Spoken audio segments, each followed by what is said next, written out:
আসসালামু আলাইকুম, hello everyone, welcome back to my channel. আজ আমি একটি নতুন ভিডিও নিয়ে চলে এসেছি, পাস্তার রেসিপি, যেটা বাচ্চাদের খুবই পছন্দের খাবার। তো ভিডিওটা স্কিপ না করে পুরোটা দেখতে থাকুন। পাস্তাটা সিদ্ধ করার জন্য আমি জলটা ফুটিয়ে নিয়েছি এবং জলের মধ্যে আমি 2 কাপ পাস্তা অ্যাড করব এবং জলের মধ্যে আমি 1 চামচ লবণ এবং 1 চামচ সাদা তেল অ্যাড করে দিয়েছি। তারপর পাস্তাটা আমি ছেঁকে নেব এবং ঠান্ডা জল দিয়ে আমি পাস্তাটাকে একটু ধুয়ে নেব। কড়াইয়ের মধ্যে আমি পরিমাণ তেল নিয়েছি এবং তেলের মধ্যে আমি আদা রসুন কুচি অ্যাড করে দেবো।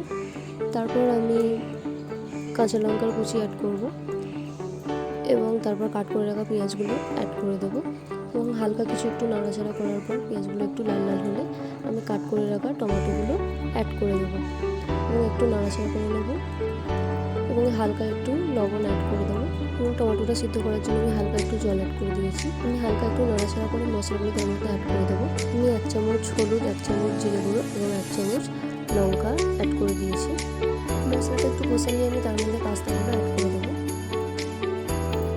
এবং পাস্তাটা একটু হালকা নাড়াচাড়া করে নিয়ে আমি মশলাগুলো অ্যাড করবো। 1/2 চামচ গরম মশলা, 1/2 চামচ কাশ্মীরি লঙ্কা এবং চাউমিন মশলা ও 1 চামচ সয়া সস অ্যাড করে দিয়েছি এবং তারপর হালকা একটু নাড়াচাড়া করে নেবো। তারপর আমি 1 চামচ টমেটো সস এবং 1 চামচ চিলি সস অ্যাড করে দেবো এবং হালকা একটু নাড়াচাড়া করে সবশেষে আমি ওপরে হালকা একটু ধনেপাতা ছড়িয়ে দেবো। খুব সহজেই পাস্তার এই রেসিপি আপনারা চাইলে বাড়িতে ট্রাই করতে পারেন। আপনাদের যদি আমার ভিডিও ভালো লেগে থাকে তো প্লিজ লাইক, কমেন্ট, শেয়ার এবং সাবস্ক্রাইব করতে ভুলবেন না।